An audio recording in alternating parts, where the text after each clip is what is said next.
नमस्कार दोस्तों, ये जानकर आपको काफ़ी हैरानी होगी कि कैसे एक फाइटर प्लेन खुद को गोली मार सकता है, लेकिन ये सब सच है।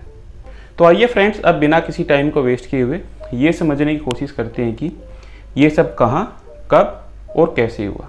सन 1956 में ग्रामन एयरक्राफ्ट एसोसिएशन नाम की एक अमेरिकन कंपनी थी जो सिविलियन और मिलिट्री एयरक्राफ्ट का निर्माण करती थी, और इसी कंपनी का एक एयरक्राफ्ट F-11 टाइगर दुनिया का पहला एयरक्राफ्ट बना जो अपनी खुद की फायर की हुई बुलेट से ही क्रैश हो गया।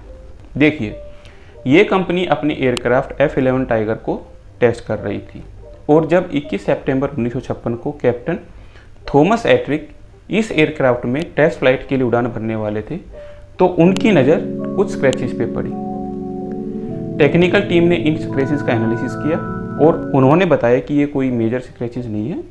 तो इसके बाद थॉमस F-11 टाइगर में टेस्ट फ्लाइट के लिए उड़ान भर गए, और लैंड आइलैंड पे थॉमस ने अपने प्लेन की नोज को 20 डिग्री डाउन किया, और ओशियन के खाली जगह में किसी पॉइंट को निशाना बनाते हुए उन्होंने अपनी कोल्ट MK-12 20 mm कैनन से फायर किया। इसके कुछ टाइम के बाद प्लेन की विंडशील्ड से अचानक कुछ टकराया और प्लेन के इंजन से भी आवाज़ आने लगी। थॉमस को लगा कि उसके प्लेन से कोई पक्षी या कोई बर्ड टकराया है। इसके बाद पायलट ने बेस पे लौटने का निर्णय लिया, लेकिन जब थॉमस लैंडिंग के लिए फाइनल अप्रोच कर रहे थे और उन्होंने अपना लैंडिंग गियर और फ्लैप्स को भी डाउन कर दिया था और वो रनवे से सिर्फ 3 किलोमीटर की दूरी पे थे, तो प्लेन के इंजन में एक जोरदार धमाका हुआ, जिसके कारण थॉमस को पास के एक जंगल में इमरजेंसी लैंडिंग करानी पड़ी और उनका प्लेन पेड़ों में क्रैश हो गया। इस एक्सीडेंट में थॉमस को कमर और उनके शरीर के दूसरे हिस्सों में काफ़ी गंभीर चोट आई, लेकिन थॉमस इस एक्सीडेंट में सर्वाइव कर गए और वो अपने प्लेन से बाहर आ गए। कुछ देर बाद एक हेलीकॉप्टर से उनको रेस्क्यू कर लिया गया। तो अब बात आती है यहाँ पे फाइनल कंक्लूजन की कि इस प्लेन के साथ ऐसा क्या हुआ कि ये क्रैश हो गया। एक्सीडेंट के बाद इन्वेस्टिगेशन में पता चला कि इस प्लेन को 4 बुलेट्स ने स्ट्राइक किया है, और हैरान करने वाली बात ये थी कि ये बुलेट्स किसी और प्लेन की नहीं बल्कि इसी प्लेन के द्वारा फायर की गई 20 mm कैनन की थी। तो ये कैसे हो गया कि इस प्लेन ने खुद को ही गोली मार ली। देखिए, जब कोई बुलेट किसी भी प्लेन से फायर की जाती है तो उस पर 2 तरह के फोर्सेस लगते हैं, द फोर्स ऑफ ग्रेविटी मतलब गुरुत्वाकर्षण बल, और दूसरा द ड्रैग फोर्स।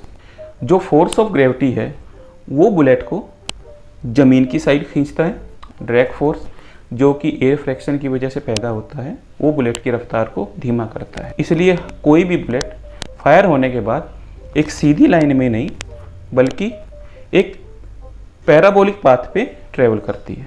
तो इस प्लेन को जो खुद की बुलेट लगी वो बहुत ही स्पेसिफिक सर्कमस्टांसिस में लगी। तो अब हम इन सर्कमस्टांसिस को जानने की कोशिश करेंगे।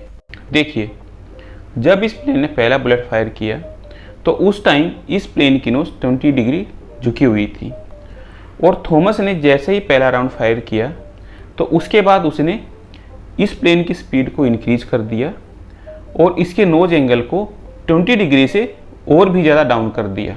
तो इससे क्या हुआ, इससे बुलेट की रिलेटिव स्पीड प्लेन की स्पीड से कम हो गई।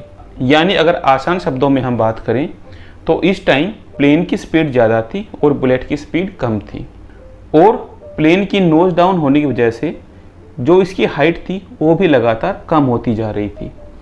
इसलिए कुछ टाइम के बाद प्लेन उसी पाथ पे आ गया जिस पैराबोलिक पाथ पे बुलेट्स ट्रेवल कर रही थी, और वो अपनी द्वारा ही फायर की गई 4 बुलेट से टकरा गया। एक बार फिर देखिए, ये हमारा प्लेन है, ये हमारी बुलेट है। प्लेन इस बुलेट को फायर करता है और बुलेट अपने पैराबोलिक पाथ पे ड्रॉप हो रही है। अब पायलट अपनी स्पीड को इंक्रीज करता है और अपनी नोज को डाउन करता है, जिससे प्लेन और ये बुलेट एक ही पैराबोलिक पाथ में आ जाते हैं और प्लेन अपने ही द्वारा फायर की गई बुलेट से टकरा जाता है। अगर ये प्लेन अपनी नोज को डाउन नहीं करता और अपनी स्पीड को इंक्रीज नहीं करता तो ये प्लेन कभी भी अपने द्वारा फायर की गई बुलेट से नहीं टकराता। और इसके अलावा जो स्क्रैचेस थॉमस ने अपनी टेस्ट फ्लाइट से पहले अपने प्लेन पे ऑब्जर्व किए थे, तो बाद में वो इन्वेस्टिगेशन में ये पता लगा कि वो स्क्रैचेस भी बुलेट्स की वजह से ही प्लेन पे आए थे। हालांकि वो बहुत ही माइनर स्क्रैचेस थे जिन्होंने पहले तो ज़्यादा डैमेज नहीं किया, लेकिन बाद में जो हादसा हुआ वो सब आपके सामने है। और इस हादसे में घायल हुए पायलट थॉमस 6 महीने में पूरी तरह से स्वस्थ हो जाते हैं और वो अपने काम पे लौट आते हैं। इसके बाद एक टेस्ट पायलट के तौर पे उनका करियर काफ़ी सक्सेसफुल रहता है। तो फ्रेंड्स, आज के लिए बस इतना ही। अगर आपको ये इन्फॉर्मेशन अच्छी लगी हो तो प्लीज़ इस वीडियो को लाइक कीजिए, इस चैनल को सब्सक्राइब कीजिए। वीडियो देखने के लिए आप सभी का धन्यवाद। जय हिंद।